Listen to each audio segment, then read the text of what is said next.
Reading with your kids. Hola, ni hao, konnichiwa, assalamu alaikum, shalom, mahaba, boni wanji, namaste, jumbo, bienvenidos. Hi, my name is Jedley, and this is the Reading with Your Kids podcast. We are coming to you from the crowded Mattress Studios in the beautiful neighborhood of Reedville. We are so honored and so very delighted that you join us in our mission to help all families grow closer through reading. Please be sure to tell all of your family and friends about the show, and please be sure to subscribe to the show on the iHeartRadio app, on Spotify, Apple Podcasts, Amazon Music, Stitcher Radio, Himalaya, Ghana, wherever you find your podcast. Our guest today is Dorina Lazo Gilmore Young. She's here to celebrate chasing God's glory. Before we invite Dorina into the studio, we want to let you know that this episode of the Reading with Your Kids podcast is brought to you by Help Ringo Tame His Temper, a fun, interactive anger management book for kids ages 5 to 8 years old that teaches critical thinking skills, and it was written by our friend Sarah Belisa Tucker. Are you tired of tantrums? Are your child's emotional outbursts turning your life upside down? Parents, teachers, and counselors need a solution that inspires kids to take action. This fun, choose-your-own-adventure style children's book entertains as it gently guides the reader to control their emotions by helping Ringo navigate the consequences and benefits of different life decisions throughout his day. Children will read and reread this story repeatedly to see if their advice helps Ringo tame his temper. You're going to love it. Get your copy today. Help Ringo Tame His Temper by Sarah Belisa Tucker. We also want to let you know that something really fun is going to be happening here on the Reading with Your Kids podcast. One of our amazing interns, Stephanie Davila, is going to be introducing Reading with Your Kids in Espanol. Yes, indeed. Stephanie has been interviewing authors from throughout Latin America, introducing us to their amazing children's books, introducing us to the difference that we may find in children's books published in Latin America as opposed to those books published in the United States, and also just giving us, especially our Spanish language listeners, a chance to hear authors speak about their books, celebrate their books in their own language. So please be sure to subscribe to the show so you don't miss an episode of the podcast, and so you'll know when Reading with Your Kids in Espanol makes its debut. Join us right now from the beautiful state of California. Our guest is here today to celebrate her brand new book. It's called Chasing God's Glory. Please welcome to the show Dorina Lazo Gilmore Young. Hey, Dorina, how are you? Hey, Jed. I'm so glad to be here. I'm doing well today. Thank you. I'm really happy to have you here, Chasing God's Glory. I think that's something that I've tried to do most of my life, and probably very unsuccessfully. Well, I think it is, like you said, a lifelong kind of journey, and that's really what my book is about. It's inviting kids of all ages into that journey. Now, when you're talking about chasing God's glory, I'm guessing that you're not intending to let us know that your characters are trying to be as wonderful and magnificent as God. That's true. I think it's important to kind of differentiate here because we talk about that word glory in a lot of different ways in our culture. And so I'm specifically talking about God's glory, meaning his character, who he is. And when I say that word chase, it means looking for him in our everyday world, whether that's through nature, through food, through conversation, other ways that he shows up, his goodness and his presence. And so chasing after that means having our eyes open and our heads lifted to ways that we might experience God every day. I really love that. Helping our kids take the time to be aware, to kind of look and see how God's love is affecting us in our day-to-day life. Yeah, I think it's really important. And, honestly, when I say kids of all ages, I mean the adults who are also reading those books aloud. I think this is a journey that I started on several years ago after hearing a pastor talk about being a glory chaser. His name is Mitchell Lee. And I was puzzled at first, like, what does that exactly mean? Because I didn't think he meant, glory for ourselves, pointing at ourselves, accolades or accomplishments that we make ourselves. He was actually talking about us looking to God's character. And that's something that both adults and kids can learn in the everyday. Well, that is certainly true. It is something that we can absolutely, I think it's a great discipline to kind of train yourself, or just to be more. We talk here a lot on the podcast about being mindful. And I think it's really wonderful to help kids to be mindful, especially if a family has a very strong faith tradition, to be mindful of the way that God is acting in our lives, the loving way that God is acting in our lives every day. Yeah, for sure. That's part of why I wrote this book, because honestly, it came from a tragic thing that happened in our family.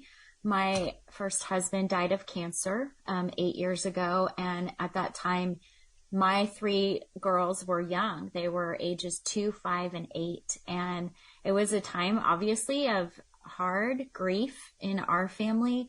But I was on a journey myself to see that God was present with us in the middle of that.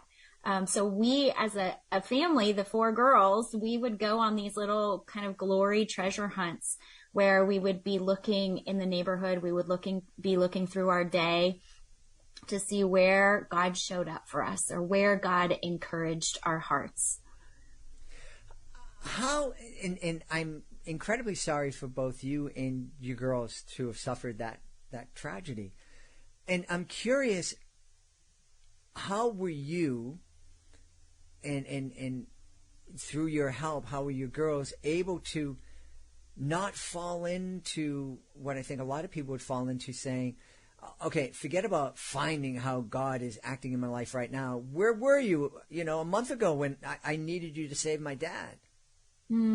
Yeah, that's so important. And, I'm sure that my girls could answer this in different ways, with their different ages. And even for myself, we had to kind of like come to grips with that question. But what we saw was evidence in our lives of ways that God had cared for us along the way and was very present with us. And we believe what the Bible says, that, just because you believe in God or believe, in Jesus Christ, it doesn't mean you're not going to come up against trials. It doesn't mean you're not going to have hard things. It doesn't mean you're not going to die. That's actually part of who we are as human beings and how we're wired. And so we are finite in that way. But what we discovered as we kind of dug into that question that you asked a little bit more is that we actually were not alone, and God was with us. Yes, he could have saved my husband from cancer. Others have been healed from cancer. So there's certainly that to reckon with. But at the same time, to me, and what my girls also discovered, is that God was present with them even in their dad's death. Powerful. Really, really powerful. Now, obviously, you mentioned Jesus and the Bible. So you're writing this book from a Christian perspective. Is this a book that somebody a family that is Jewish or Muslim or from another faith tradition can get something from? Oh, that's such a great question. I do believe that people from other faith traditions could really connect and resonate with this book.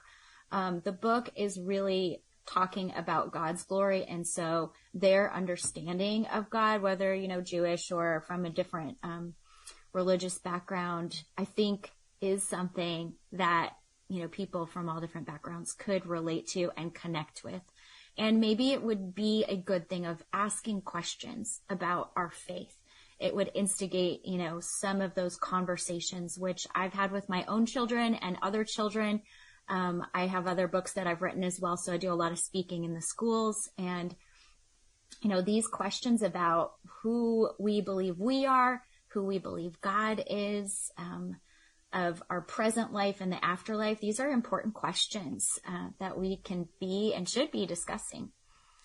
It's interesting, and I'm really happy that you mentioned encouraging our kids to ask questions and question our faith. I won't mention any names, but I recently interviewed an author of not a similar book, but a book of a based, faith-based book, and we got into the conversation of encouraging our kids to ask questions and question faith. And after the interview, the author reached out and said, "Yeah, I'd rather not have that interview air. I'm not comfortable with what we talked about." And I obviously honored that request, but in some ways I'm not surprised, because I've heard from parents when my kids were growing up telling me, "Oh, your kids, I love seeing your kids. They're so involved and it's wonderful. I'm really worried. My kids are going to college," and that's when they start questioning their faith, and that terrifies me. And, my response to them was, well, if you believe in your faith and you have strong beliefs, you should be pretty confident that your faith can stand up to some questions. I agree with you. I think questioning is actually an important part of developing our faith. And I think, especially with the journey that my girls and I have been on with the death of my first husband, we had to ask those questions. Where is Daddy now? What is heaven? What does the Bible tell us about heaven? What do we believe about heaven? Those are really important questions. And, they were at different stages of development, being 2, 5, and 8, and now they're teenagers. So they're developing in new ways and asking questions in new ways. And I think that helps us to deepen our faith. It helps us to understand our faith. And there comes a point where we all have to go on that journey on our own.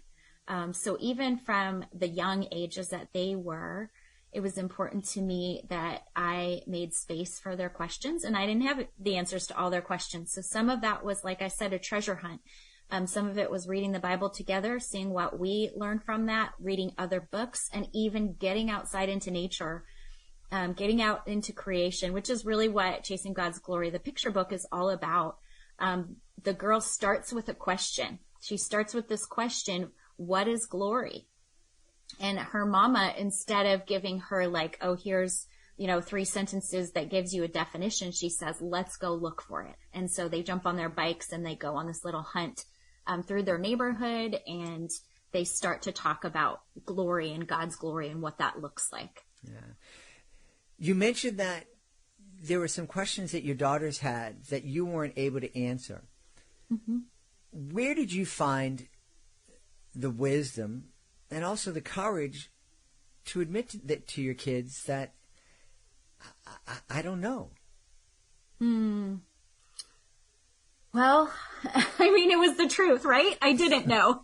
And so I have always had that posture in parenting my kids, that what they need is the truth. And they saw that there were places where I struggled.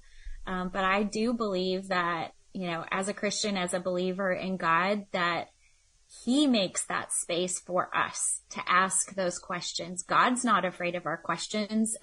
We see in some of the different parts of the Bible, like in the book of Psalms, which is one of my favorites, where David, who is called a man after God's own heart, a friend of God, he spits out lots of questions. He spits out all kinds of emotions. He is sad and happy and celebrating and lamenting and angry, from page to page, psalm to psalm. And so for me, that's an important part of my faith. I know that's really important also in like the Jewish tradition. There's a lot of question asking that happens in their liturgies and in the ways that they interact with their teachers. Mm-hmm. Yeah. I love that. And I think it's really empowering when we get involved in conversations about questions, and we're asking questions with our kids, we're allowing kids to ask us questions, we're allowing ourselves to admit, I don't know the answer. And I love what you did in terms of, well, let's go out together and search and go on a journey and a hunt to see if we can find this. And perhaps in the process of that, maybe it's your kids bring something to you and discover something that you hadn't seen before. It's so true. And, I love reflecting on that now. I mentioned my girls are teenagers. So my youngest is 11, my middle daughter is 14, and my oldest is 16. And, because this has been a practice, it's been a heartbeat and a value for our family. Now they bring things to me. We talk about at the dinner table or in the car, it's like, where did you see God's glory today? Or they will text me a picture and go, Mom, check out this amazing sunset. Like, I just was outside by the lake. Or go out on the balcony, Mom, and look at the sky, because it is evidence of God's glory. And so I love how that has also become a part of the fabric of who they are and how they engage in the world as well. Yeah. What a beautiful, beautiful relationship you have with your kids. Thank you. I treasure it. Yeah. It's important to me. So tell us about some of the other books that you've brought into the world. Yeah. Another book is called Cora Cooks Pancit. And this is a book about a little Filipino-American girl who is learning how to cook a traditional dish called pancit. And this book actually has gotten to so many different spaces and places in the world. It came out almost 12 years ago now. But has sold 62,000 copies. And I don't take as much credit for that as just trusting that people in the world need windows and mirrors. So we need a window into a culture maybe that's different from our own if you're not Filipino American. And we need that mirror where I have gotten to meet kids from Filipino backgrounds who are in schools or who have come to a library to hear me read or a bookstore, and their faces light up because they have this Cora book where we're talking about food that they eat in their families. We talk a little bit about Filipino history, especially here in Central California, where a lot of the Filipino farm workers worked and helped with harvesting the crops. And so Cora is, I call her kind of my middle grade. She's been around for 12 years, but it's a book that really appeals to kids of all ages, and especially in the range of first through third grade. Yeah. And I just wanted to add one aspect. Books are great mirrors and they're wonderful windows, but they can also be sliding glass doors to allow people who are different to come together and learn to love each other. Oh, I love that. I love how you articulated that. And, I found that to be true with Cora Cooks Pancit. I've gotten to do a lot of really fun, different kind of activities related to this book. Sometimes I go into the schools and I'll do a cooking demo. And so I'll get to invite the students to come up and help me adding the different ingredients to the pot. And we talk about recipes. We talk about sequencing. We talk about math even a little bit. And we talk about history. We talk about multiculturalism and how that representation is really important. And so it has been that sliding glass door like you talk about. Mm-hmm. Mm-hmm. As I'm looking at your website, it seems that you write not only for kids, but you also write for adults. Do you have a preference?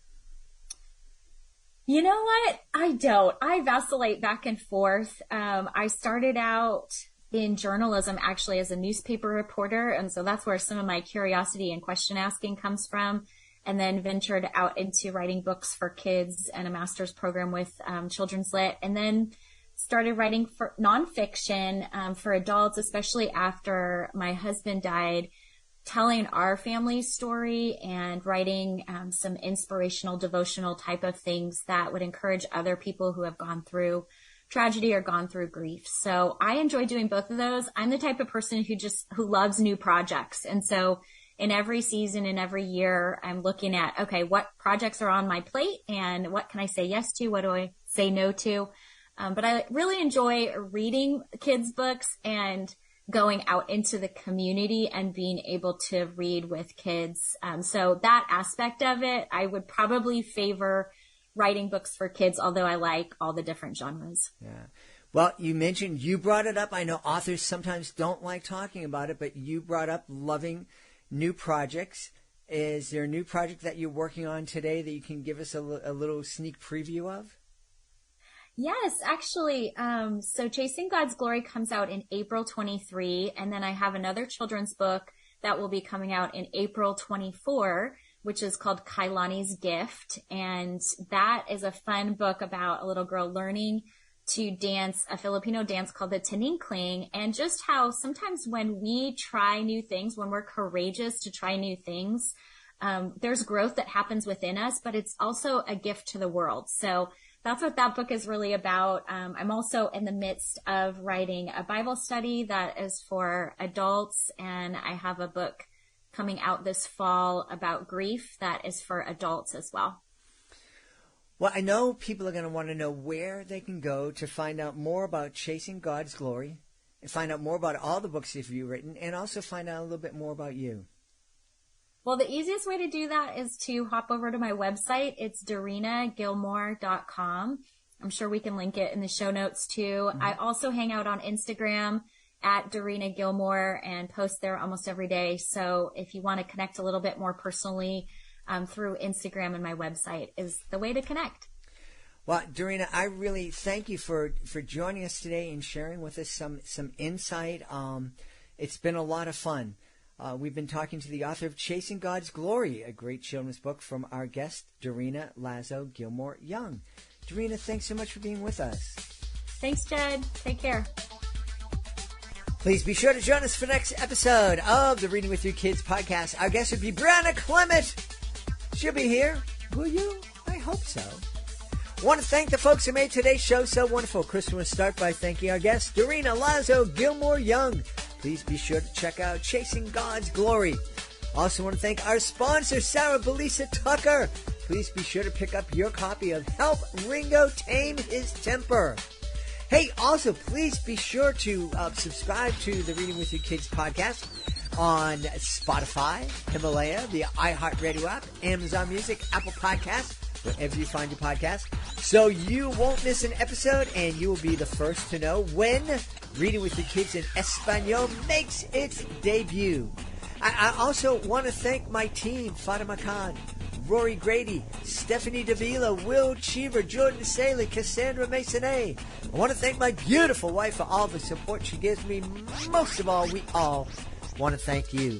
Thank you so much for taking the time to join us today, and as always, thank you so very much for taking the time to make the world a better place by reading with your kids.